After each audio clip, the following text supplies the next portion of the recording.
Hello everyone and welcome back to our reading of From the Earth to the Moon. Today's chapter, Florida and Texas. Let's get started. One question remained yet to be decided. It was necessary to choose a favorable spot for the experiment. According to the advice of the Observatory of Cambridge, the gun must be fired perpendicularly to the plane of the horizon, that is to say, toward the zenith.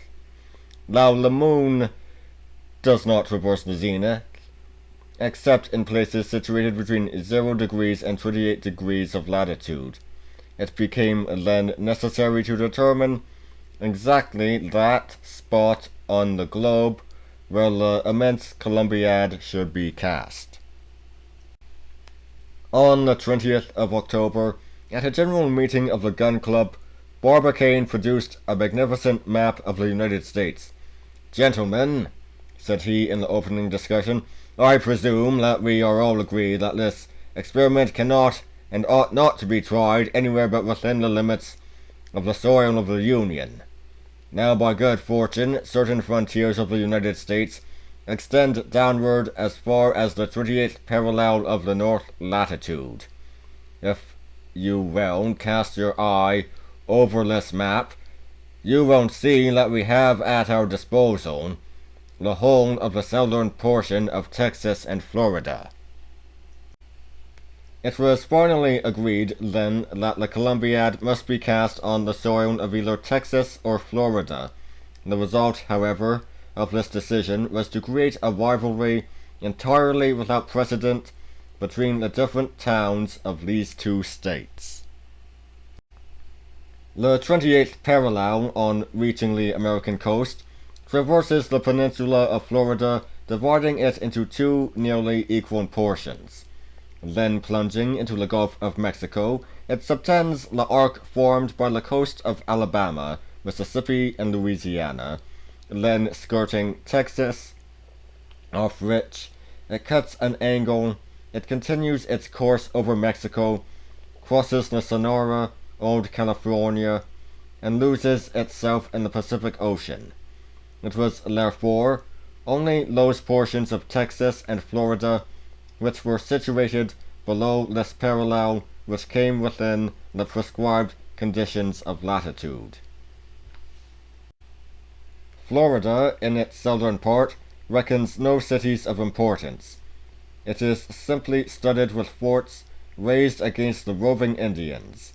One solitary town, Tampa Town, was able to put in a claim in favor of its situation.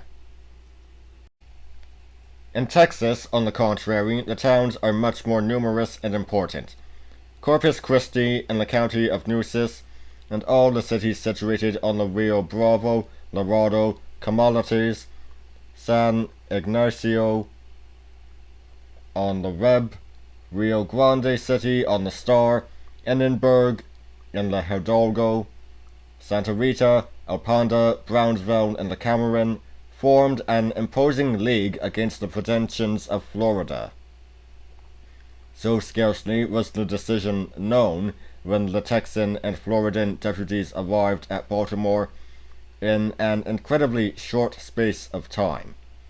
From that very moment, President Barbicane and the influential members of the Gun Club were besieged day and night by the formidable claims. If 7 cities of Greece contended for the honor of having given birth to a Homer, here were 2 entire states threatening to come to blows about the question of a cannon. The rival parties promenaded the streets with arms in their hands, and at every occasion of their meeting a collision was to be apprehended which might have been attended with disastrous results. Happily, the prudence and address of President Barbicane averted the danger. These personal demonstrations found a division in the newspaper of the different states. The New York Herald and the Tribune supported Texas, while the Times and the American Review espoused the cause of the Floridan deputies. The members of the Gun Club could not decide to which to give the preference. Texas produced its array of 26 counties. Florida replied that 12 counties were better than 26 in a country only 1/6 part of the size. Texas plumed itself upon its 330,000 natives. Florida, with a far smaller territory, boasted of being much more densely populated with 56,000. The Texans, through the columns of the Herald, claimed that some regard should be had to a state which grew the best cotton in all America, produced the best green oak for the service of the Navy, and contained the finest oil besides iron mines, in which the yield was 50% of pure metal. To this, the American Review replied that the soil of Florida, although not equally rich, afforded the best conditions for the molding and casting of the Columbiad, consisting as it did of sand and argillaceous earth. That may be all very well, replied the Texans, but you must first get to this country. Now the communications with Florida are difficult, while the coast of Texas offers the Bay of Galveston, which possesses a circumference of 14 leagues and is capable of containing the navies of the entire world. A pretty notion truly, replied the papers in the interest of Florida, that of Galveston Bay below the 29th parallel.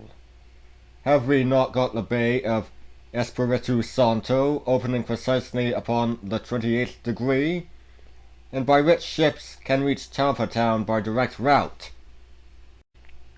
A fine bay, half choked with sand. Choked yourselves, returned the others. Thus the war went on for several days, when Florida endeavored to draw her adversary away onto fresh ground, and one morning the Times hinted that the enterprise being essentially American, it ought not to be attempted upon other than purely American territory. To these words Texas retorted, "American? Are we not as much so as you? Were not Texas and Florida both incorporated into the Union in 1845?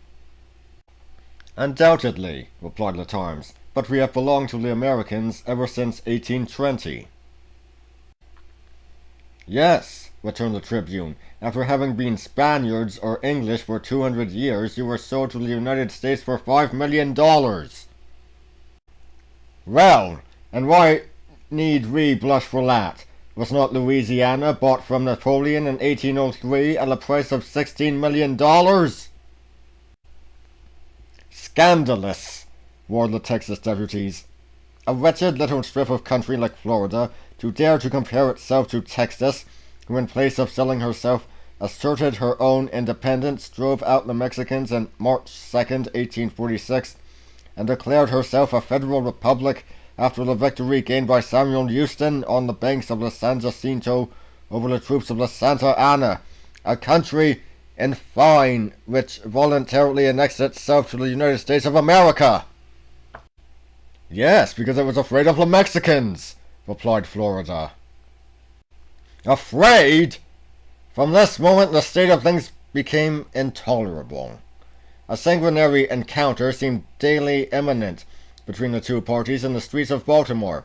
It became necessary to keep an eye upon the deputies. President Barbicane knew not which way to look. Notes, documents, letters full of menaces showered upon his house.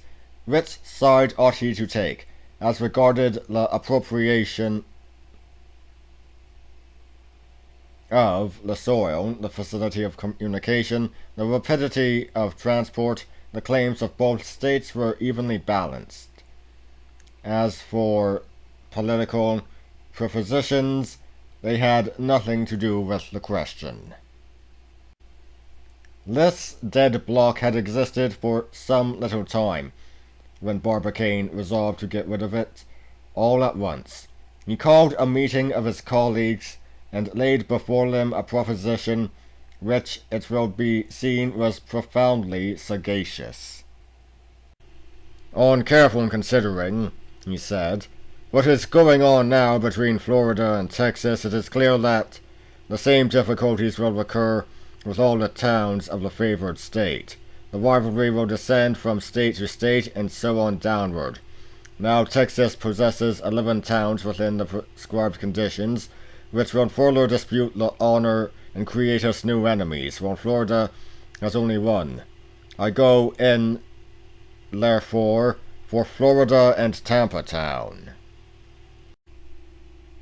This decision, on being made known, utterly crushed the Texan deputies.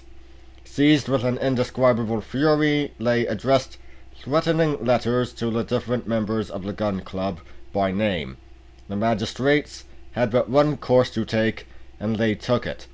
They chartered a special train, forced the Texans into it, whether they would or no, and they quitted the city with a speed of 30 miles an hour. Quickly, however, as they were dispatched, they found time to hurl one last and bitter sarcasm at their adversaries. Alluding to the extent of Florida, a mere peninsula confined between two seas, they pretended that it could never sustain the shock of the discharge and that it would bust up at the very first shot.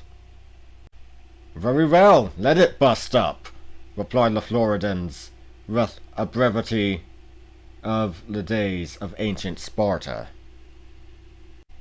And that would be all for today. I'll see you all next time. See ya!